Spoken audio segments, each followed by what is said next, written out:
दोस्तों मैं हूं मलिक फरीदी और आप देख रहे हैं खबरें एक्सप्रेस न्यूज़। मुंबई के नागपाड़ा के वार्ड नंबर 222 में समाजवादी पार्टी का ऑफिस उद्घाटन समाजवादी पार्टी के वरिष्ठ नेता जनाब अबू आसिम आज़मी साहब के हाथों हुआ। उद्घाटन समारोह में हमसे बात करते हुए अबू आसिम ने हमसे कहा, हमें इलेक्शन का बिगुल बजाने की ज़रूरत नहीं है। हम हमेशा जनता के बीच में रहते हैं और लोगों का काम करते रहते हैं। अबू आसिम सर, खबरें एक्सप्रेस न्यूज़ में आपका बहुत बहुत स्वागत है। सबसे पहले मैं आपसे ये जानना चाहूँगा कि आने वाले इलेक्शन जो है उसका बिगुल बज चुका है, समाजवादी पार्टी ने अब तक का बिगुल नहीं बजाई है। नहीं, बिगुल बजाना क्या होता है? बिगुल बजाना यही है, हम मेहनत कर से अपना संगठन बना रहे हैं। और हम लोग कोई ऐसा नहीं कि जब इलेक्शन आता है तभी बिगुल बजाते हैं। यह है ना, खड़े हैं, क्या इलेक्शन में काम कर रहे हैं? इलेक्शन से पहले से काम कर रहे हैं। 365 दिन हम लोग ऑफिस खोल के काम करते हैं। सिर्फ इलेक्शन आया, जमा हो गए और बाद में चले गए, ऐसा नहीं, बिल्कुल नहीं। बिगुल बजा हुआ है और इंशाल्लाह अच्छी तरह से। अभी हमें रिजर्वेशन का इंतजार था, अभी भी ओबीसी के रिजर्वेशन का कुछ चक्कर चल रहा है। ये फाइनल हो जाए तो मैं कैंडिडेट का अनाउंस करूँगा। आज महाराष्ट्र के राज्यसभा के इलेक्शन थे और उसमें देखा गया है कि समाजवादी पार्टी ने जो महाविकास आघाड़ी के कैंडिडेट को वोट किया है, तो कहीं ऐसा सोचा तो नहीं जा सकता कि आने वाले इलेक्शंस में महाविकास आघाड़ी के साथ में आपका गठबंधन होगा? तो है ना, गठबंधन तो हमारा है, मतलब इसमें वोटिंग में नहीं है। सरकार को हमने बाहर से सपोर्ट किया हुआ है, लेकिन हम इलेक्शन में किसी पार्टी से भी गठबंधन कारपोरेशन में नहीं करेंगे। हम अकेले इलेक्शन लड़ेंगे। सीटों में, मुस्लिम सीटों को इन लोगों ने क्या किया है कि वहाँ SC ST कर दिया है। मुसलमानों में SC ST नहीं होता। आर्टिकल 341 में मुसलमान लिया नहीं जा रहा है। ये कांग्रेस की बहुत बड़ी बेईमानी है। 1935 में अंग्रेज़ों के ज़माने में मुसलमानों को 35% रिजर्वेशन था, लेकिन 10 अगस्त 1950 को आज़ादी के बाद जवाहरलाल नेहरू ने, वल्लभ भाई पटेल ने जाकर के राजेंद्र प्रसाद को एक लेटर दिया कि इस मुल्क में रिजर्वेशन मिलेगा तो सिर्फ हिंदू को मिलेगा, और उस एक लेटर से पूरा मामला ख़राब हो गया और आज तक मुसलमान उससे बाहर कर दिया गया। आज तक उसको वापस लिया नहीं गया। लड़ाई चल रही है, सुप्रीम कोर्ट में केस है, मगर सुप्रीम कोर्ट में केस आने नहीं देते और ऐसे ही पड़ा हुआ है। मुसलमान बहुत सारी सीटों पर इलेक्शन लड़ ही नहीं सकता है।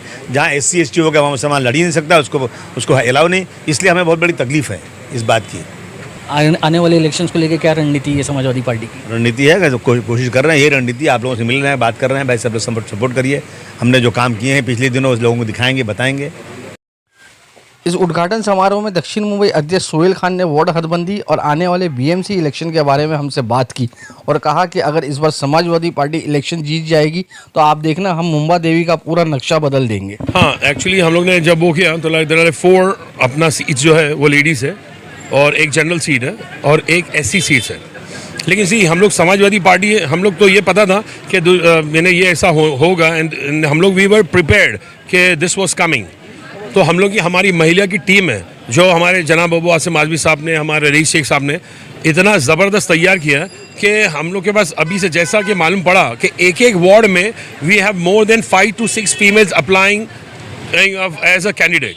तो हम लोग ना हमें ज़रा भी कोई परवाह नहीं है, अगर लेडीज़ हो या जेंट्स हो। सी आपका काम बोलता है, आप लेडीज़ हो जेंट्स हो, doesn't make any difference, long as you work for the people और प्रॉपर लोगों का काम करना, लोगों की खिदमत करना, दैट व्हाट इट काउंट्स।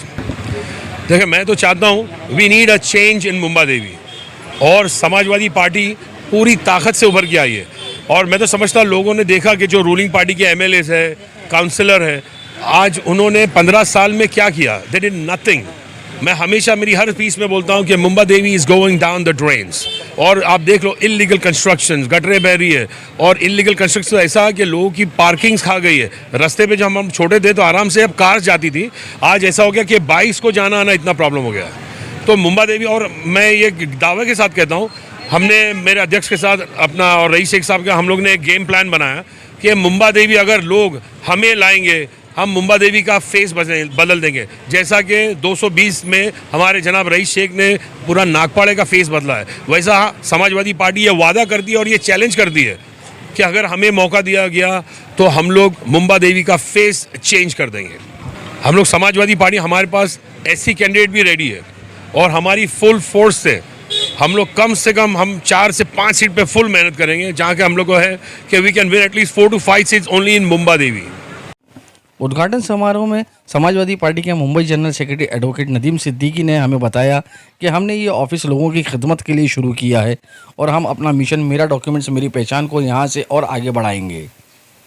स्थानीय लोगों का कहना है कि अगर एडवोकेट नदीम सिद्दीकी को आने वाले BMC इलेक्शन में वार्ड नंबर 222 से टिकट मिलता है तो वार्ड नंबर 222 की पूरी जनता का समर्थन एडवोकेट नदीम सिद्दीकी को होगा। इन्हें काम मैं अल्हम्दुलिल्लाह पिछले 2 सालों से जब से ऐलान एनपीआर का मामला है तब से हम लोग एक मुहिम चला रहे, मेरा डॉक्यूमेंट मेरी पहचान के नाम से, और अल्हम्दुलिल्लाह उसी को लेके रईस भाई ने हमारे सर पे हाथ रखा कि मेरा जो तुम काम कर रहे हो उसको आगे बढ़ाओ। अबू हातिम भाई ने कहा कि हम आप इस काम को आगे बढ़ाइए, तो उसी काम को आगे बढ़ाते हुए हमने ये समाजवादी पार्टी के ऑफिस को यहाँ इतना किया है। अगर पार्टी को ऐसा लगेगा कि भाई मुझ में काबिलियत है या हमारा काम बोलेगा और पार्टी अगर हमें टिकट देगी तो इंशाअल्लाह हम जो है उनको ये सीट निकाल के देंगे। साहब नदीम सिद्दीकी साहब हमारे लिए फिलवक्त वार्ड नंबर 222 में एक फरिश्ता नुमा इंसानियत बनकर लोगों के बीच में ज़ाहिर हुए हैं। अल्लाह उनको भरपूर जज़ा खैर दे। साहब मेरी बात बता रहा हूँ, मेरा नाम फ़िरोज़ अहमद अब्दुल कादर है अंसारी, लेकिन कई जगह डॉक्यूमेंटेशन में क्या लिखा है, क्यों लिखा है, जिसको कोई हम लोगों ने बचपन से गौर कर नहीं किया। लेकिन नदीम सिद्दीकी साहब ने पूरी फैमिली का हम लोगों के घर पर आए, पूरी बिल्डिंग को कवर किया। उन्होंने बिल्डिंग के लोगों को एडवाइस दिया किस तरह का डॉक्यूमेंटेशन होना चाहिए, किस तरह के फ्यूचर में काम आने वाले हैं। डॉक्यूमेंटेशन ऐसा उन्होंने सिस्टमेटिक बना के दे दिया एक पेपर में कि कहाँ गलती हो रही है, पूरी फैमिली की सारी चीज़ मालूम पड़ जाएगी। पूरा फैमिली का ट्री आपके सामने आ जाएगा। और नदीम सिद्दीकी साहब ने बेलॉस होकर लोगों की खिदमत की है। आज से नहीं किया, एनआरसी से लोग इनको जानते हैं, कोई तारुफ के मोहताज नहीं है। अल्लाह उनको भरपूर जज़ा खैर दे। मैं नदीम सिद्दीकी की शान में सिर्फ एक ही बात कहूँगा, वो जिस पर उसकी रहमत हो वो दौलत मांगता है क्या, वो जिस पर उसकी रहमत हो वो दौलत मांगता है क्या, मोहब्बत करने वाला दिल मोहब्बत मांगता है क्या, तुम्हारा दिल कहे जब भी उजाला बन के आ जाना, कभी उगता हुआ सूरज इजाज़त मांगता है क्या। नदीम सिद्दीकी साहब का दर कौम के लिए खुला है, कौम की अल्हम्दुलिल्लाह बच्चों की गाइडेंस भी कर रहे हैं। जब भी किसी की ज़रूरत हो, नदीम सिद्दीकी साहब का ऑफिस 24/7 खुला है, फ़ोन चालू है, आप उनसे रब्ता कर सकते हैं। देश में जो चारों तरफ धर्म के नाम पर नफरत फैली हुई है और जो हालात है नुपुर शर्मा की गिरफ्तारी को लेकर, इस पर अबू आसिम आज़मी जी की क्या राय है, आइए जानते हैं। नुपुर शर्मा के जो वाक़या हुआ है इसको लेके आज 15 रोज़ हो गए हैं, लेकिन अभी तक का उसकी कोई अरेस्ट के लिए कुछ कार्रवाई नहीं हो रही है। इस पर समाजवादी पार्टी का क्या स्टैंड रहा है? समाजवादी पार्टी तो मांग करती है कि इस मुल्क में हमने असेंबली में 50 बार चिल्लाया और हम बात कर रहे हैं कि इस मुल्क में ऐसा कानून बन जाए कि कोई भी आदमी स्पीच एंड एक्सप्रेशन का बहाना लेकर के किसी भी महत्वपूर्ण इंसान के लिए हुजूर सल्लल्लाहु अलैहि वसल्लम हो या देवी देवता हो, कुरान शरीफ हो या वेद हो या बाइबल हो, किसी चीज़ के बारे में किसी की हैसियत नहीं होना चाहिए कि एक लफ्ज़ भी अपमानित बोले। जब बाला साहब ठाकरे की पत्नी के मुंह पर कालिख वाली बात हुई थी इसी शिवाजी पार्क के अंदर, तो पूरे मुंबई में, पूरे महाराष्ट्र में गाड़ियाँ तोड़ दी गई थी, जला दी गई थी। क्यों? उनका सम्मान था, उनके लोग इज़्ज़त करते थे। और हुजूर सल्लल्लाहु अलैहि वसल्लम के बारे में अगर कुछ होगा तो क्या हम चुपचाप रहेंगे? क्या हमें लानत है हमारे ऊपर कि अगर हम चुपचाप बैठे रहें।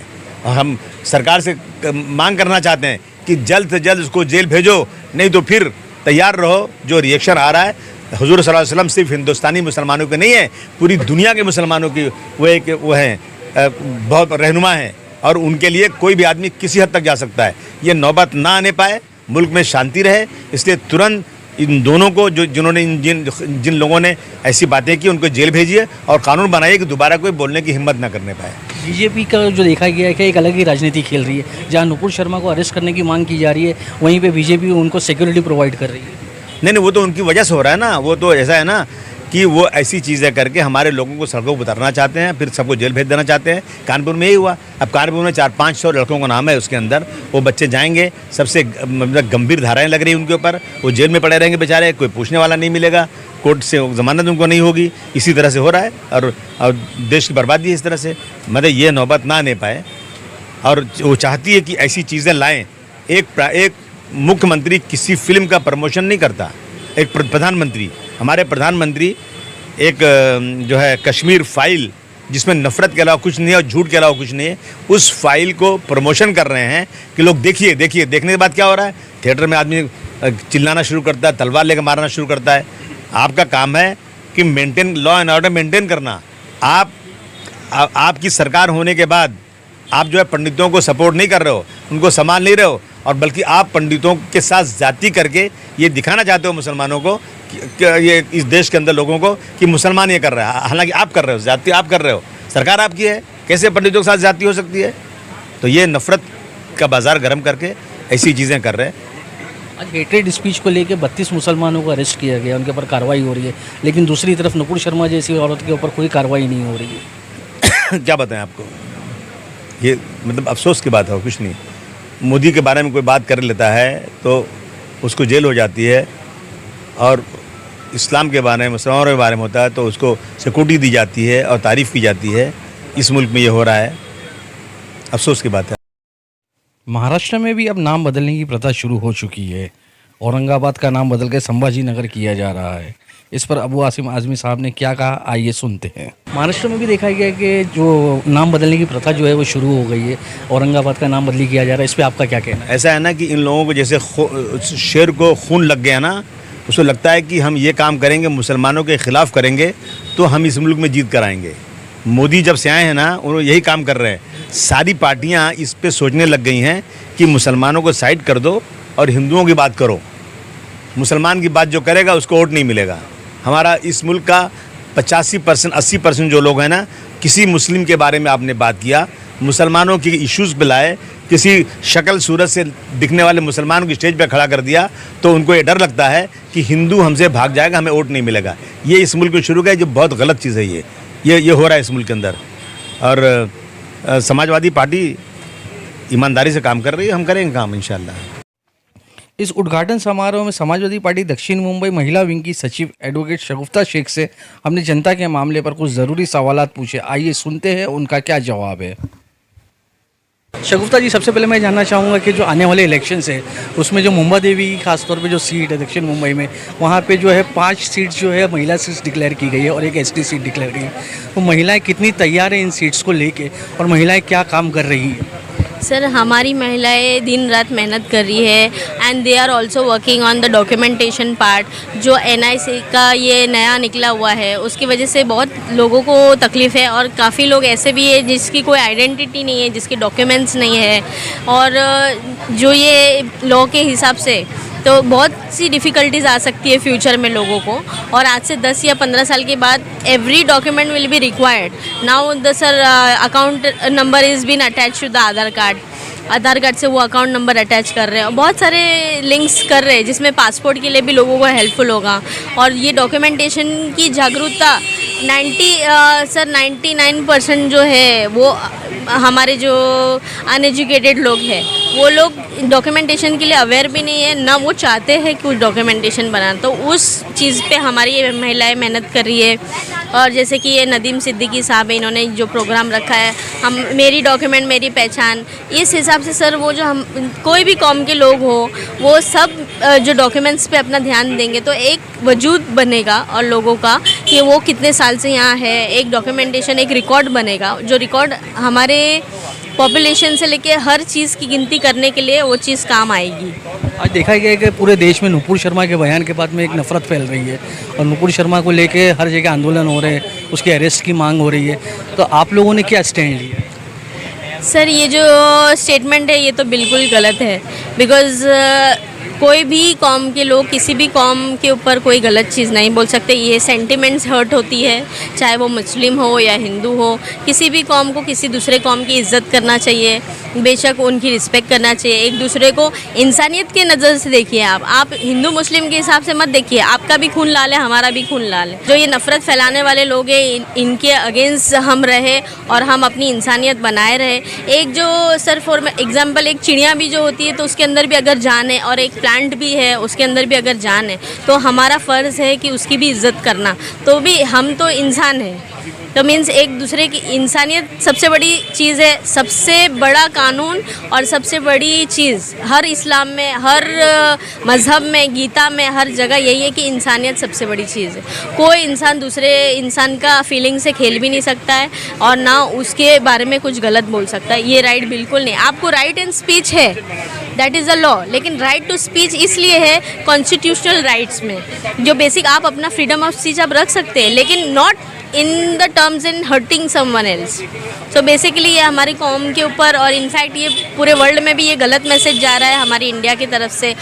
ये चीज़ फिर हम गुलामी की तरफ जा रहे हैं और यही चीज़ दोबारा दोहराई जा रही है, डिवाइड एंड रूल। तो लोगों को अपनी आंखें खोलनी चाहिए और ये डिवाइड एंड रूल का मसला ये खुद अपनी ज़िंदगी से और अपने हिंदुस्तान से पूरी तरह से मिटा देना चाहिए। मेरा सवाल ये था आपसे कि आप लोगों ने क्या स्टैंड लिया उसको अरेस्ट कराने के? सर हमारा स्टैंड ये है, देखिए आज तो जो माहौल है उस हिसाब से लेडीज़ लोग जो हमें बेशक बुरा लगा है लेकिन हम पीस में बिलीव करते हैं, इसीलिए सर हम ऐसा कोई आंदोलन या कोई ऐसे स्टेप्स हमने अभी तक लिया नहीं है। लेकिन बेशक अगर ये चीज़ रिपीट हुई और अगर ये कंटिन्यू करती रही ये नुपुर शर्मा, हमारा गवर्नमेंट से अपील है कि इसे बिल्कुल अरेस्ट करना चाहिए, इसके ऊपर FIR होना चाहिए।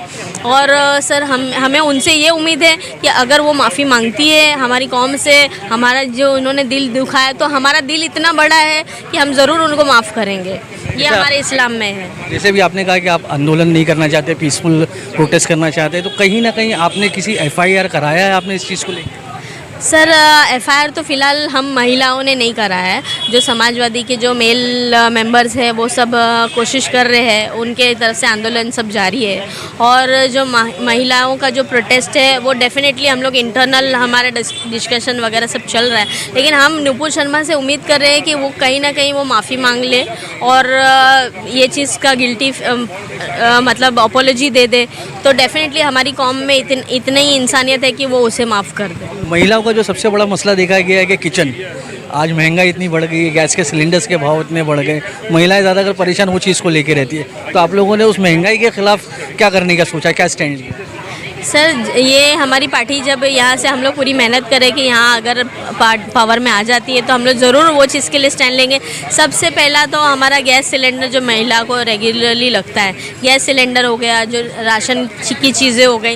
महंगाई सर इतनी बढ़ती जा रही है कि इंसान इसलिए चुप बैठा है क्योंकि अगर कोई कुछ बोल रहा है तो वो नेगेटिव में चला जा रहा है, उसके खिलाफ कुछ हो जा रहा है, इसीलिए लोग चुप बैठे हैं। लेकिन सर जब कांग्रेस की बारी थी और जब कांदे का भाव बढ़ गया था उस वक्त लोगों ने इतना बवाल किया था और हमने ये उम्मीद से BJP को वोट दिया था कि BJP हमारा जो महंगाई है वो कम करेगी, हमारे लिए काम करेगी। लेकिन सर वो महंगाई तो बढ़ते जा रही है, वो सबको पता है ये चीज़। हम अभी भी उम्मीद करें BJP से कि पहले सर आप महिलाओं के जो किचन का जो मसला है वो सॉल्व करिए, क्योंकि गरीब जब जिंदा रहेंगे तो वो मेहनत करेंगे अमीरों के लिए और सब मिलजुल के एक दूसरे के काम करेंगे। क्योंकि हर इंसान को, चाहे वो बड़ा हो कि छोटा हो, बड़े को भी छोटे की ज़रूरत पड़ती है और छोटे को भी बड़े की ज़रूरत पड़ती है। हाल ही में मैंने देखा था कि आप लोगों ने महंगाई को लेकर एक प्रोटेस्ट लिया था छोटा सा, जहाँ पे मैंने ये सवाल भी किया था आपसे और आपने उसका जवाब दिया था कि अगर इस आंदोलन के बाद में भी महंगाई के ऊपर कोई ध्यान नहीं दिया गया तो हमारी पार्टी रास्ता रोको जैसे आंदोलन करेगी। सर हम लोग लेटर तैयार करेंगे इंशाल्लाह चीफ मिनिस्टर को और हम रिक्वेस्ट करेंगे, अपील करेंगे कि सर महंगाई जहाँ से जो बढ़ रही है वो अलग सी बात है, जो बेसिक जो गरीब लोग हैं, जो जिसका पगार हार्डली 5,000 to 8,000 जो मजदूर कैटेगरी के लोग हैं, तो उसके सर्वाइवल के बारे में सर आप ज़रूर सोचिए। ये अपील है हमको गवर्नमेंट से और महंगाई के लिए हम इंशाल्लाह लेटर देंगे और हमें उम्मीद है कि वो बिल्कुल रिस्पॉन्ड करेंगे इसके लिए और राशन पानी और गैस सिलेंडर का भाव थोड़ा हमें रियायत देंगे। ये आपको क्या लगता है कितनी महिलाएं सीट्स के ऊपर आपके कैंडिडेट जीत कर आ सकते हैं आने वाले इलेक्शंस में? सर उम्मीद तो काफ़ी अच्छा है, मेहनत भी हमारी महिलाओं की टीम की तरफ से है, बट जो होना है वो तो अल्लाह मालिक है बेशक। तो देखिए क्या। महाराष्ट्र में इलेक्शन की गर्मा गर्मी की शुरुआत हो चुकी है। हर पार्टी के नेता सरगर्म है। हर खबर पर हमारी नज़र होगी, आप हमारे साथ बने रहिए। मुंबई से खबर एक्सप्रेस न्यूज़ के लिए मैं मलिक फरीदी।